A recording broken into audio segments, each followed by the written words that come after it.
কেমন হয়েছে? অনুশীলনটা কেমন হলো? না, আবাহনী মাশাআল্লাহ বরাবরের মতোই এবারও আপনারা দেখেছেন আমরা খুব ভালো একটা টিম করার চেষ্টা করেছি। সিনিয়র কিছু প্লেয়ার, আবাহনীর কিছু পুরাতন প্লেয়ার ব্যাক করানোর চেষ্টা করা হয়েছে। সাথে যারা গত বছরের ইয়াংস্টার ছিল, এবার নতুন করে কিছু প্লেয়ার অ্যাড করেছি আমরা। সো আমি আশাবাদী যে আমাদের টিম খুব একটা ভালো একটা টিম হয়েছে। আগেরবারের মতো তো এবারও চ্যাম্পিয়ন দৌড়ে থাকার জন্যই আসলে প্ল্যান করা। যদিও এবার রেলিগেশন আছে বা হচ্ছে সুপার পার্টটা নাই। সেটা কি একটা আসলে শঙ্কা কিনা? সুপার লিগটা থাকলে আপনার হয় কি যে যারা কিনা চ্যাম্পিয়ন রেসের দিকে থাকে তাদের জন্য একটা অপরচুনিটি থাকে যে যদি তারা লিগের প্রথম দিকে কিছু পয়েন্ট হারায়ও ফেলে, তো সেই জায়গা থেকে আবার ব্যাক করার একটা চান্স থাকে। তো এই লিগে আমার মনে হয় যে একটু চ্যালেঞ্জিং থাকবে সব টিমগুলোর জন্যই। যারা কিনা চ্যাম্পিয়ন ফাইটের দিকে থাকবে তাদের জন্য খুবই চ্যালেঞ্জিং থাকবে প্রথম থেকেই। প্রত্যেকটা ম্যাচ খুবই ইম্পর্টেন্ট হবে এবং একটা পয়েন্ট খুবই ইম্পর্টেন্ট হবে। মোসাদ্দেক ভাই, আপনি ছাড়াও আরো এই দলটাতে বেশ সৌম্য সরকার আছে। ওভারঅল টিমটা আসলে কেমন হয়েছে এবার? আমার কাছে মনে হয় যে আপনি যদি মানে উপর থেকে হিসাব করেন, আমাদের ম্যানেজমেন্ট থেকে শুরু করে আমরা সবাই ওইভাবে প্ল্যান করে করার চেষ্টা করেছি। সো আসলে ওই চিন্তা করেই কিন্তু সাব্বির রহমানকে ব্যাক করানো, আসলে ও থাকাতে আমাদের মনে হয় যে ব্যাটিংয়ের ডেপথ থেকে শুরু করে টিমের এক্সপিরিয়েন্স সব কিছু মিলে আমার কাছে মনে হয় ব্যালেন্স একটা সাইড আমরা। পার্সোনাল কোনো টার্গেট? অবশ্যই ভালো খেলার টার্গেট, তার থেকে বড় টার্গেট হচ্ছে যে টিম রেজাল্ট করানো। যেহেতু আসলে আবাহনী, মোহামেডান এই টিমগুলো সবসময় শিরোপার দিকেই চিন্তা করে। সো আমরা ওই জায়গা থেকে গতকালকে আমাদের ম্যানেজমেন্টের সাথে একটা মিটিং হয়েছে। সো আমরা আশাবাদী এবং আমাদের প্রত্যেকটা প্লেয়ারের মধ্যে ওই কনফিডেন্স লেভেলটা আছে যে না, আমরা এই লিগে ভালো পারফরমেন্স বা ভালো রেজাল্ট করতে পারবো ইনশাল্লাহ। গত আসরেও ভালো খেলেছেন। এই আসরে নিশ্চয়ই ভালো খেলার চেষ্টা থাকবে। জাতীয় দল নিয়ে আসলে কোনো পরিকল্পনা আছে কিনা? যেহেতু আসলে আপনাকে নিয়ে একটা আলোচনা আসলে আমরা রিসেন্টলিও শুনতে পাচ্ছি আরকি জাতীয় দলে। অলরেডি আসলে দেখেন সিরিজ তো চলতেছে। সো এই জায়গা থেকে অবশ্যই টার্গেট থাকবে যে আমার মনে হয় যে বিসিবির ওই প্ল্যান করা আছে যারা কিনা এই লিগে ভালো খেলবে, একটা ভালো অপরচুনিটি আছে তাদের ন্যাশনাল টিমে ব্যাক করার। সো সেই জায়গা থেকে যখন আমি টিমের জন্য ভালো খেলতে চাইবো, একই সাথে ওই পারফরমেন্সটা আমার নিজেরও হয়ে যাবে। সো ওই টার্গেটটাই থাকবে টিমকে জেতানোর। সো আলটিমেটলি প্রিমিয়ার লিগের পরে দেখা যাক ইনশাল্লাহ কতটুকু কী হয়। মাঝখানে না দেখেন, আমি তো মানে লাস্ট ঈদের আগে থেকে শুরু করে লাস্ট ক্যাম্প পর্যন্ত টিমের সাথেই ছিলাম, ক্যাম্প করতেছি। সো ওই জায়গা থেকে একটা পজিটিভ ভাইব তো অবশ্যই আছে। সো এখন নিজের কাজটা হচ্ছে ভালো পারফরমেন্স করা, কন্টিনিউ মানে কনসিস্টেন্ট ওয়েতে পারফরমেন্স করা। তো আমার মনে হয় সেটা করতে পারলে অবশ্যই একটা সুযোগ আছে সামনে। আমরা শুনছিলাম এই সিরিজের বিবেচনাতেই আপনি ছিলেন, এমনকি মানে দলের সাথে যুক্ত হয়ে যাচ্ছেন, ঢাকায় এসেছিলেন সিলেট থেকে, ঘটনাটা সেটা আমার মনে হয় যে থার্ড ওয়ানডেতে হয়তো বা প্ল্যান করা ছিল, তো হয়তো বা লাস্ট আওয়ারে কোনো প্ল্যান হয়তো বা চেঞ্জ হয়েছে। সো সেইটা মানে এই সিরিজে টি-20তে বা এমন কিছু এইভাবে আমার কাছে কোনো নিউজ আসে নাই। তো সেটা হয়তো বা দু একটা আপনাদের মাধ্যম থেকে আমি জানতে পেরেছি। সো ওই জায়গায় এখন যেটা ফোকাস করতেছি, সামনে প্রিমিয়ার লিগ আছে, প্রিমিয়ার লিগটা ভালো খেলা এবং ভালো খেলতে পারলে মানে আমার কাছে মনে হয় যে একটা অপরচুনিটি আসবে আবার ইনশাল্লাহ।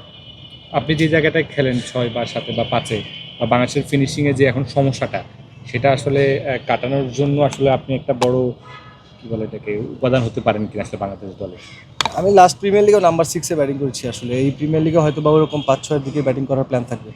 সো সেই জায়গা থেকে টিমের রিকোয়ারমেন্ট এবং আসলে বর্তমানে ন্যাশনাল টিমের মানে যেই চাহিদাটা আছে, আমি সেটা চেষ্টা করব প্রিমিয়ার লিগের মাধ্যমে সেই কাজটা করার। এখন সেটা যদি আমি সাকসেসফুলি করতে পারি, আমার কাছে মনে হয় যে একটা সুযোগ তো থাকবে। হ্যাঁ, আপনাকে কি কোনো বার্তা দেওয়া হয়েছে কিনা যে এই জায়গায় খেললে পরবর্তী জাতীয় দলের জন্য সুবিধা হবে, যে আপনাকে এই জায়গায় খেলানোর প্ল্যান, এরকম কোনো আসলে বার্তা দেওয়া না, হয়েছে? এইভাবে আসলে কোনো কথা হয় নাই। সো আমি নিজেই চেষ্টা করতেছি ওই জায়গাটাতে, কারণ এর আগে যখন আমি ইন্টারন্যাশনালে খেলেছি 7-8-এর দিকে ব্যাটিং করেছি। সো প্রিমিয়ার লিগেও আমি মানে ডোমেস্টিক ক্রিকেটেও 6-7-এ ব্যাটিং করার মানে অভিজ্ঞতা আমার আছে এবং সেই জায়গাটাতেই হয়তো বা ম্যাক্সিমাম টাইম ব্যাটিং করা হয় টিমের রিকোয়ারমেন্ট অনুযায়ী। সো এবারও হয়তো বা সেই রকমই থাকবে টিমের প্ল্যান। সো সেটা যদি থাকে আমি চেষ্টা করবো সেটা এক্সিকিউট করার এবং সেটা যেন ন্যাশনাল টিমের জন্য একটা অপরচুনিটি আসলে সেটা ডেলিভার করতে পারি। এমনিতে নির্বাচক প্যানেলে থেকে চেঞ্জেস, সেক্ষেত্রে পার্সোনাল সঙ্গে কথা। না, আমরা ক্যাম্পে যখন ছিলাম তখন মানে কম্বাইন্ডভাবে সবার সাথেই কথা হয়েছে। সো পার্টিকুলারলি বা ইন্ডিভিজুয়াল কোনো কথা এখন পর্যন্ত ওইভাবে হয়নি। সো আশা করতেছি শীঘ্রই হবে ইনশাল্লাহ। তাদের তামিম ইকবালের সঙ্গে আপনার কিছু ফুটেজ আমরা দেখছিলাম গণমাধ্যমে বলে সোশ্যাল মিডিয়া বলে, যতটুকু বলা যায় কি পরামর্শ দিয়েছেন বা কি অবৈ দিয়েছেন? না, আমরা আসলে যতটুকু সুযোগ আমরা পাইছিলাম ওনার সাথে কথা বলার, আমরা চেষ্টা করছি ডোমেস্টিক ক্রিকেট নিয়ে কথা বলার। কারণ আমাদের ডোমেস্টিক ক্রিকেট লাস্ট 1 বছর যাবত আমরাও দেখতেছি যে মানে ঠিকঠাক ওয়েতে চলতেছে না। তো সেই জায়গা থেকে শুধু ঢাকা প্রিমিয়ার লিগ না এবং একদম মানে কোয়ালিফায়ার থেকে শুরু করে যে ডোমেস্টিক লিগগুলো আছে সেগুলো নিয়ে আমরা সার্বিকভাবেই কথা বলার চেষ্টা করেছি, যেন আমাদের পুরো ডোমেস্টিকের ক্যালেন্ডারটা একটা টাইমের মধ্যে করা যায় এবং সেটা যেন সিকিউর থাকে এবং সবসময় অন টাইমটাতে যেন হয়। সেটার উপর ডিপেন্ড করে থাকে অনেক প্লেয়ার, সেটা আমরা সবাই জানি। সো ওই বিষয়গুলো নিয়েই বেশিরভাগ কথা হচ্ছে। 2027 বিশ্বকাপ সামনেই একটা বিশ্বকাপ আছে, সেটার চিন্তা ভাবনা করে ওয়ানডে টিমটা গঠন হয়েছে। 2027 বিশ্বকাপটা আপনার খেলার পার্সোনালি গোল আছে কিনা বা চিন্তা ভাবনা আছে কিনা 2027 বিশ্বকাপ? না, অবশ্যই আছে। আসলে সেটা খেলতে হইলে বা ওইভাবে টার্গেট করতে গেলে আমার আসলে এর আগে যে খেলাগুলো আছে সেগুলোতে অবশ্যই আমার ভালো খেলতে হবে। সো যখন আমি ভালো খেলতে পারবো তখন এক্সপেকটেশনস আসবে। এর আগে আমার কাছে মনে হয় যে এত দূর চিন্তা না করে সামনে যে খেলাগুলো আছে সেগুলোর দিকে ফোকাস করা বেটার হবে, এবং সেই ওয়েতেই যাওয়ার চেষ্টা করতেছি। কয়েক বছর আগেও আসলে ন্যাশনাল টিমের নেতৃত্ব দেবেন আপনি, এরকম একটা মানে কথা সবার মুখে মুখে থাকতো। মাঝের এই টাইমটা আপনার কি একটু নিজেকে মানে মনে হয় কিনা একটু আনলাকি, কিংবা আপনার আরও কাজ করার জায়গা ছিল যে যেখানে এক্সপেকটেশনটা ছিল সেটা ফুলফিল হয় না, কোন জায়গায় প্রবলেমটা ছিল বলে মনে হয়? হ্যাঁ, অবশ্যই। আসলে আপনার সাথে আমি একমত যে আসলে যে এক্সপেকটেশন ছিল সেটা আমি ফুলফিল করতে পারিনি। সো ওই জায়গাতে মানে যে মানে টিম থেকে করা হয়েছিল ওটা যদি আমি ডেলিভার করতে পারতাম, আমার কাছে মনে হয় যে এতদিন মানে কন্টিনিউ ওয়েতেই খেলতে থাকতাম।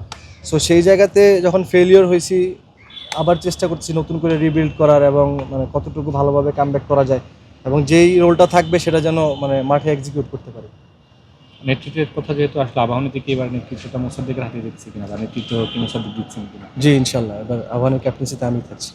আপনি ন্যাশনাল টিমে কয়েক বছর আগে যখন আপনাকে আমরা রেগুলার পেতাম, আর এখন যখন ন্যাশনাল টিমটাকে দেখেন, তিনটা ফর্ম্যাটেই যদি বলেন আমার টিমটাকে কি টিমগুলো থেকে এক্সাইটিং লাগে, বা আপনার খুব চেঞ্জেসগুলো কি চোখে পড়ে? এখন চেঞ্জেসের ব্যাপারটা দেখেন, এটা তো সিলেকশন প্যানেল আছে, এটা ওনারা ঠিক করবে বা এটা ওনাদেরই কাজ আসলে।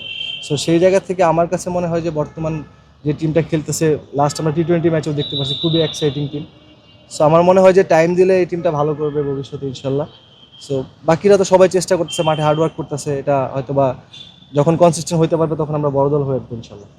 ঠিক আছে, থ্যাংক ইউ মোসাদ্দেক।